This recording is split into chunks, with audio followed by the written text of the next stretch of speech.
Bonjour les amis, bienvenue. Aujourd'hui, je suis ravie de vous présenter le tout nouveau livre très attendu de Melpomene Hatzipanagiotou, de son petit nom Instagram Menis Art. Et comme vous le savez, Menis Art est l'auteur des livres que j'ai adorés, Le Cercle de la Vie, Terre enchantée et Mandala Nature. Celui-ci, c'est son 4e livre et je suis ravie de vous le présenter. On va faire le tour de toutes les pages. Je vais en commenter quelques-unes et je vais vous parler surtout de l'ambiance très particulière qu'il y a dans ce livre. Ce livre sort dans quelques jours aux éditions Marabout et vous avez ici la petite pastille. Vous commencez à être habitué à cette petite pastille qui indique qu'à l'intérieur du livre, il y a les conseils que j'ai rédigés pour les loisirs créatifs Marabout. Donc vous avez une double page ici et une double page à l'arrière.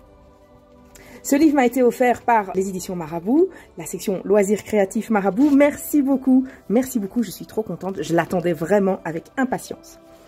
Alors, au niveau de l'ambiance, ce livre, je vous ai déjà sélectionné quelques-unes des pages que j'aime beaucoup. Au niveau de l'ambiance, ce livre est assez différent des autres, je trouve, parce que même si on reconnaît bien sûr la patte de Menis Art avec des mondes intriqués, des coloriages très foisonnants, avec des traits d'encre très présents, dans celui-ci, on a vraiment un aspect un petit peu conte de fées, mais avec autant le côté féerique que le côté dark, vous voyez, le côté sombre des contes de fées.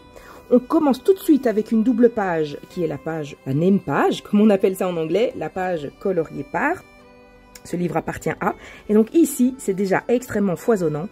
On voit plein de choses qu'on va retrouver en fait dans le livre. Cette page est un petit peu un résumé de ce qu'on va retrouver dans le livre. Ça ressemble un petit peu à une carte. Vous voyez ici, on a les bords des terres avec la mer ici qui commence, mais qui s'arrête ici avec de l'écume et on passe sur un espace, sur une galaxie ici autour. Il y a des personnages, des bateaux, une sirène, des châteaux, un petit peu tout ce qu'on va retrouver dans ce livre, des créatures fantastiques. Je pense que l'auteur les a inventées parce que c'est vraiment un mélange de différentes créatures mythiques et fantastiques avec des sources d'inspiration qui viennent de plein d'endroits différents. On reconnaît plein d'inspirations différentes. Donc ce livre est extrêmement riche de détails, de toutes sortes d'inspirations. On a énormément de dragons. Vous voyez, mais ils ont une tête un peu pas comme les dragons dont on a l'habitude. Donc il y a vraiment une patte, une inspiration spécifique à l'auteur. En route vers l'inconnu, entrez dans le pays des rêves en faisant émerger de vos crayons des images fantastiques aussi inattendues qu'oniriques. Découvrez des cascades qui entourent une ville-château secrète, des baleines qui glissent dans le ciel, un dragon qui émerge d'une planète œuf. Les illustrations de ces mondes surréalistes combinent harmonieusement le fantastique et la magie avec les beautés de la nature, embarqués pour les voyages colorés qui naîtront de vos crayons. Les illustrations de Menis Art sont très touffues et très foisonnantes, mais je sais d'expérience qu'une fois mise en couleur, la façon dont ces illustrations sont dessinées, de façon aussi touffue, fait vraiment ressortir le motif. Je vais vous montrer ici dans le cercle de la vie l'illustration que j'avais réalisée en live avec vous. Voilà, ici, le cygne dans l'eau. J'ai vraiment adoré la colorier et même si effectivement c'est très intriqué au niveau des végétaux tout autour, ça ne fait que mettre plus en lumière le motif qui est au milieu. Donc les illustrations de Menis Art peuvent paraître difficiles au premier abord, mais en fait il suffit simplement de se laisser embarquer, vous entrez dans l'histoire et vous coloriez une par une les illustrations qui sont dessus. Le résultat final est toujours époustouflant. Ici vous voyez on a une page un petit peu dans l'ambiance conte de fées, on a des fées, des châteaux qui sortent des nuages, une créature fantastique. Ici on est dans la fantaisie un peu onirique. Les pages de ce livre de coloriage sont imprimées uniquement au recto, ce qui vous permet de travailler avec à peu près tous les médiums que vous voulez. Vous avez les marqueurs à alcool notamment qui percent, et bien vous pouvez vous amuser avec les marqueurs à alcool ici dedans. Mettez toujours une feuille plastifiée au verso pour pas que le feutre à alcool passe sur la page suivante, mais en tout cas, même s'il s'imprime au verso, ça ne gâchera pas votre livre puisque le livre est imprimé uniquement au recto.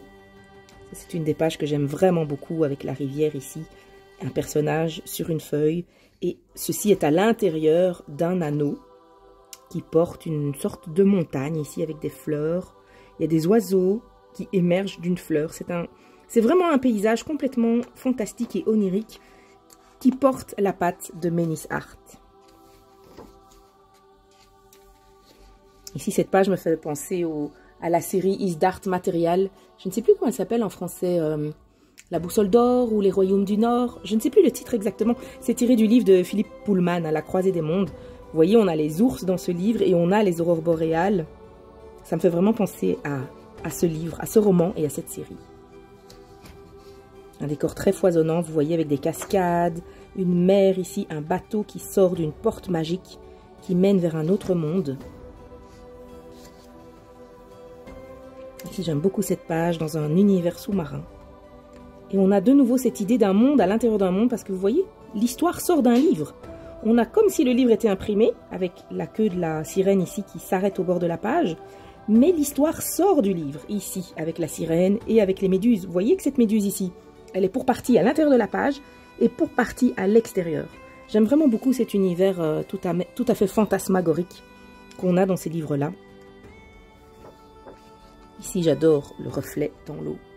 Magnifique. On peut tout à fait jouer avec un effet nuit, la clarté blanche de la lune qui se reflète sur les arbres. Et alors, cette créature ici fantastique, vraiment un mix entre une licorne, un tigre. Il a une queue ici en épine qui n'existe pas. Sa crinière, c'est un petit peu comme des montagnes. Et ici, dans le reflet, je vais vous le montrer dans l'autre sens, comme ça vous voyez bien. Ici, dans le reflet, on a une licorne, tout ce qu'il y a de plus classique, en fait. La licorne avec ses proportions harmonieuses. Donc le reflet, c'est pas tout à fait la même chose que la créature dont provient le reflet. Et ça donne un côté vraiment magique, je trouve. Comme s'il y avait un autre monde qui se reflétait ici, mais qui est différent.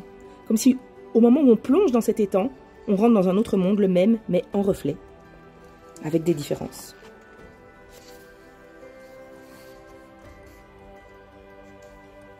Ici, on a les baleines dont elle parle, les baleines qui nagent dans les airs, au-dessus des nuages, avec une porte magique ici, qui mène vers une cité, qui fait un peu penser aux cités de Star Wars. Ici, j'adore cette page, magnifique page avec des hiboux qui ont des cornes. Il y a des lanternes, on peut jouer avec des effets de lumière, avec un effet plume, c'est très très beau. Sur cette page, on peut jouer avec l'effet or, parce qu'il y a des pièces, il y a un anneau d'or. Cet anneau ici me fait un peu penser à la série télévisée Game of Thrones, avec l'anneau qui est dans le générique. Ici, vous voyez, on arrive un petit peu plus dans le dark fantasy. On a un monstre à 3 têtes, un peu effrayant, qui garde vraisemblablement une porte qui, en réalité, est un trou dans un mur. Vous pouvez vous amuser à faire tous les petits tableaux qui sont au mur.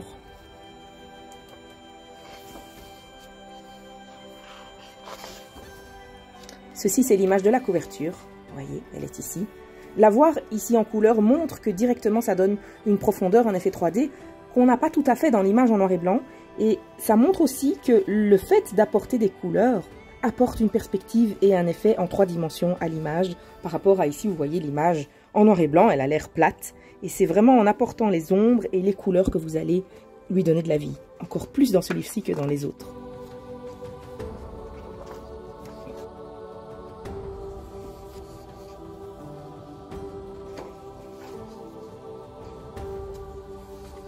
Celle-ci, je l'aime énormément aussi.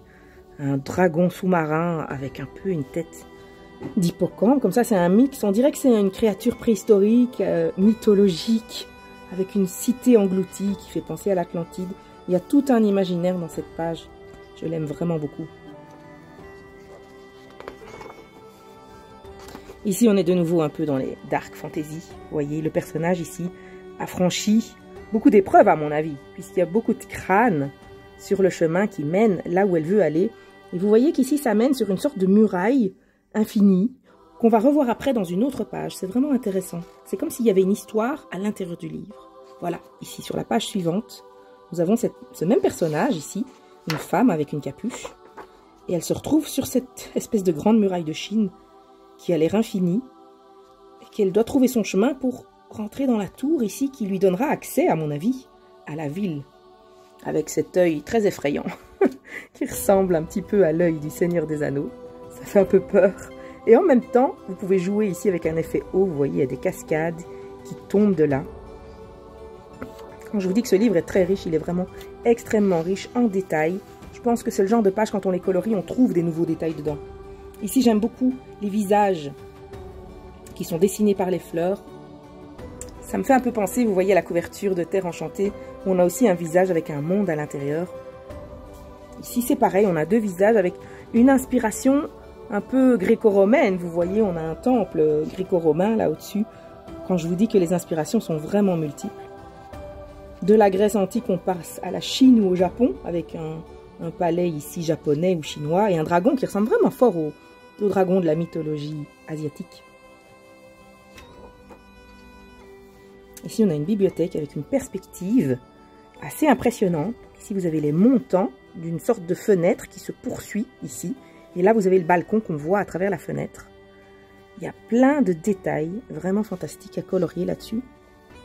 On a tous les livres de la bibliothèque et à l'extérieur, on a une scène avec des créatures qui lisent des livres, des coussins pour s'asseoir par terre et lire. Et par la fenêtre, on voit une femme qui chevauche une baleine qui vole dans les cieux. Waouh, toute une histoire. Celle-ci, je l'aime vraiment beaucoup aussi. Elle raconte aussi une énorme histoire. Donc, c'est le dragon dont elle parle dans l'introduction. Le dragon qui naît de sa planète œuf. Et il arrive dans l'univers où il y a déjà d'autres dragons. Il crache directement le feu. On a une galaxie ici. On peut jouer avec les couleurs froides de la galaxie et les couleurs chaudes des flammes que crache le dragon. Très très belle page. Ici, on revient dans le monde des bisounours. Moi, j'aime bien le monde des bisounours. Avec des créatures ailées, avec 3 paires d'ailes, une rivière, ici tout un tas de papillons, des montagnes à l'intérieur de la rivière, et de nouveau cette muraille, vous voyez cette espèce de muraille infinie qui mène vers une cité magique. On a toutes les phases de la lune et des montgolfières au fond. C'est très très beau.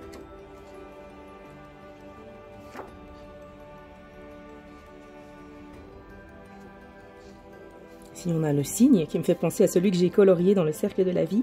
Vous avez ici la surface de l'eau, tout ce que vous voyez au-dessus. Et ici, vous avez ce qui est en dessous de l'eau. Vous pouvez vraiment jouer avec 2 thèmes de couleurs, au-dessus de l'eau et en dessous de l'eau.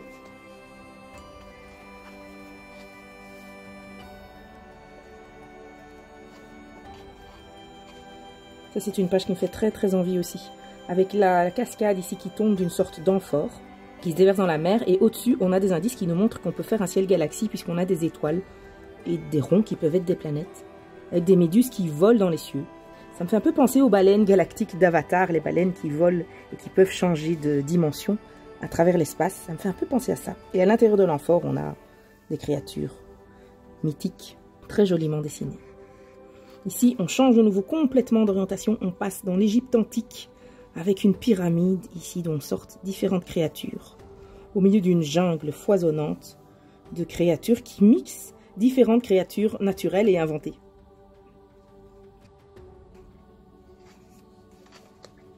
L'ours qui pêche dans une rivière qui charrie plein de pierres précieuses et de diamants.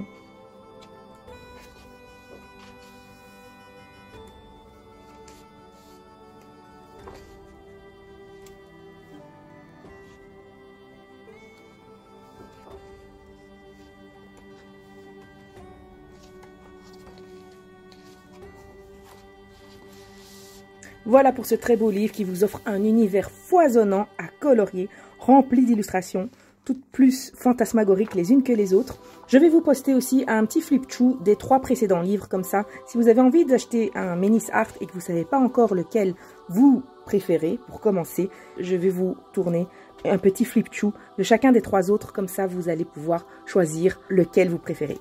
Merci beaucoup d'avoir regardé cette vidéo. Merci à Loisirs Créatifs Marabout qui m'a offert ce magnifique livre. Je suis vraiment super heureuse de l'avoir. Vous voyez, on peut dire qu'il y a plusieurs pages qui m'inspirent.